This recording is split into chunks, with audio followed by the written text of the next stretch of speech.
High পৃথিবীর মানুষ, আসসালামু আলাইকুম। কেমন আছেন আপনারা? আশা করি ভালো আছেন। চলে আসলাম আজকেও নতুন একটি ব্লগ ভিডিও নিয়ে। ব্লগ ভিডিওর শুরুতে আলু ভাজি ডিম ভাজি করে সকালের নাস্তার জন্য ছেলেকে পাঠিয়ে দিলাম। ছোটবেলায় সেই মা খালাদের হাতের আলু ভাজি জামাইরা আসলে বিশেষভাবে আলু ভাজিটা করা হতো। সেই আলু ভাজির চেহারাই অন্যরকম ছিল, একদম মিহিন করে কুচি করে তেলে ভেজে মচমচে ভাব করে তুলে নিত। খেতে কিন্তু ভীষণ ভালো লাগতো সেই আলু ভাজিটা। আর আমরা যে আলু ভাজি করি এটা হচ্ছে সময় বাঁচানো আলু ভাজি। আগের দিনে যে কোনো পরিবারেই আলু ভাজিটা থাকবে, যাদের মেয়ের জামাইরা আসতো তাদের জন্য স্পেশালভাবে আলু ভাজি করতো। তো অনেকদিন পরে আজকে আলু ভাজি করেছি সকালে নাস্তার জন্য, আর ডিম ভাজি। তো ছেলের খাবারটা পাঠিয়ে দিলাম। এই ব্লগ ভিডিওতে অনেক কিছুই তোমাদের সাথে শেয়ার করব। এখন যেটা দেখাচ্ছি এটা হচ্ছে আমার আম্মাকে দেখতাম 3 উল্টানেই রুটি বালিশের মতো ফুলে যেত। কিভাবে সেই বালিশের মতো রুটি হতো আমি তোমাদেরকে একটু দেখাচ্ছি। রুটি দেওয়ার কিছুক্ষণ পরেই উল্টে দিতে হবে। দ্বিতীয়বার উল্টানোর সময় খুঁচুন দিয়ে শুধু চারপাশে হালকা করে একটু চাপ দিলে আর একটু ঘোরালে সুন্দর একটি দাগ দাগ জায়গায় জায়গায় হয়, একটু গোল্ডেন কালার। তারপরে তৃতীয়বার উল্টে দিলেই রুটি বালিশ।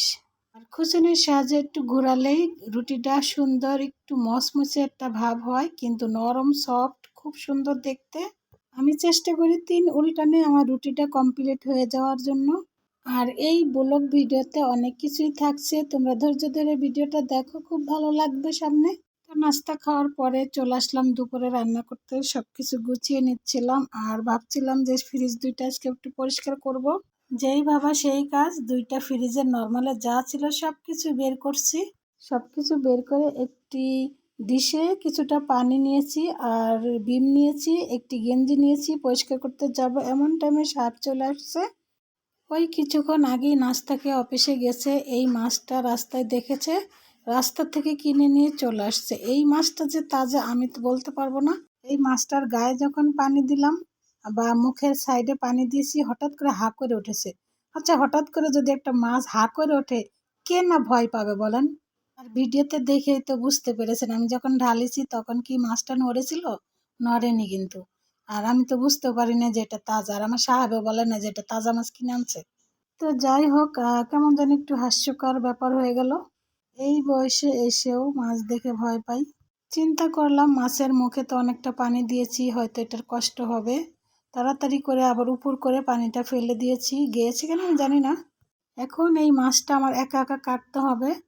তো বটিতে এত বড় মাছ কাটা যাবে না, তাই ভাবছি যে আঁশটাটা আগে উঠাই নি মেশিন দিয়ে। আঁশটা উঠানে মেশিন দিয়ে আঁশটাটা উঠালাম আর কেচি দিয়ে কাটনাগুলো কাটলাম। সানসেটের উপরে একটি কাপড় বিছিয়ে ওটার উপরে রেখে ছুরি দিয়ে ছোট ছোট করে সাইজ করে কাটছিলাম, এমন টাইমে আমার সাহেব আবার আসছে। অফিসটা ওদিকে একটু গুছিয়ে রেখে চলে আসছে। টেনশন করতেছিল আমি পারবো কিনা একা একা। মাছটা তাজা ছিল বলেই কিছুক্ষণ রেখে ফ্রিজগুলো পরিষ্কার করে আবার ফ্রিজে যা যা সব কিছু গুছিয়ে রেখে আসলাম। সময় কারোর জন্য থেমে থাকে না, তাই সময়টা চলে যাচ্ছে। তার জন্য প্রথমেই আমি নাস্তা খেয়ে কিন্তু ডাল বসিয়েছিলাম।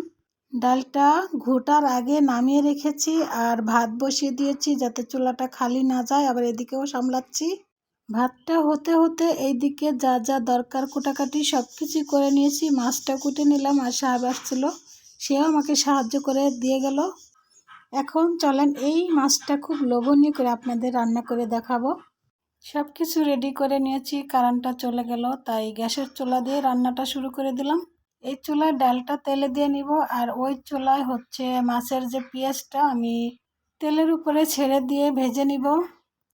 সাহেব বলল সেই কই মাছের মতো কষিয়ে রান্না করার জন্য, ওই রেসিপিটা নাকি ওর অনেক ভালো লেগেছে। এরই মাঝে পেঁয়াজটা হালকা বাদামি কালার করে ভেজে নিয়ে কিছুটা মাছের তেল দিয়ে দিলাম সাথে।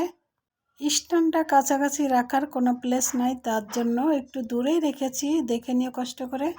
এদিকে পেঁয়াজ রসুন কাঁচামরিচটা যাতে পুড়ে না যায় খুবই লো হিটে দিয়ে রেখেছি। তো ওদিকটায় কিছুটা পানি দিয়েছি পেঁয়াজটা যাতে পুড়ে না যায়। এক এক করে সমস্ত মশলাগুলো দিয়ে দিলাম। দিয়েছি 1 টেবিল চামচ আদা রসুন বাটা, 1 টেবিল চামচ মরিচের ফাঁকি, 1/2 টেবিল চামচ ধনের ফাঁকি, 1/2 টেবিল চামচ জিরার ফাঁকি, 1/2 টেবিল চামচ হলুদের ফাঁকি। এদিকে ডালটা বাগার দিয়ে নিলাম। অফ ক্যামেরায় এরই মাঝে কারেন্ট চলে আসছে, তো মশলাটা আমি নিয়ে আসছি কারেন্টের চুলায়, আর ওই চুলায় ডালটা বাগার দিয়ে তুলে রাখলাম। খুব ভালো করে 2 থেকে 3 বার অল্প অল্প করে পানি দিয়ে এই মশলাটাকে আমি কষিয়ে নিয়েছি। কষিয়ে রান্না করা মাছের স্বাদ এই কষানোর ভিতরে, যার জন্য এই কষানোটাই আমার বেশি করে করতে হবে। দেখেই বুঝতে পেরেছো বন্ধুরা, খুব সুন্দর করে কষিয়ে নিয়েছি। এখন এক এক করে কিছু মাছ দিয়ে দিলাম। এরই মাঝে চমৎকার করে মাছটা কষিয়ে নিয়েছি, কিছু টমেটো কুচি দিয়েছি আর কিছু কাঁচামরিচ। এই রান্নাটা আর এখন দেরি হওয়ার কোনো কারণ নেই, মেন যে কষানো সেটাই হয়ে গিয়েছে। রান্নাটা প্রায় শেষ পর্যায়ে। এই পর্যায়ে এসে ভাজা জিরার ফাঁকি দিয়ে দিলাম। বেশ কয়েকবার এভাবে ঝাঁকিয়ে নেড়ে দিয়েছি। কষিয়ে রান্না করছি, যার জন্য আর খোসনটা বেশি ব্যবহার করি নাই। ফাইনালি গ্লাস কাপ মাছ কষানো রান্না কেমন হয়েছে বন্ধুরা বলবে। ভিডিওটা যদি তোমাদের কাছে এতটুকু ভালো লেগে থাকে অবশ্যই আমার পরিবারের পাশে থাকবে সম্পূর্ণ ভালোবাসা দিয়ে। আজও ছেলের খাবারের টাইম হয়ে যাচ্ছে, যার জন্য খুব দ্রুত করে রান্নাটা সেরে নিলাম।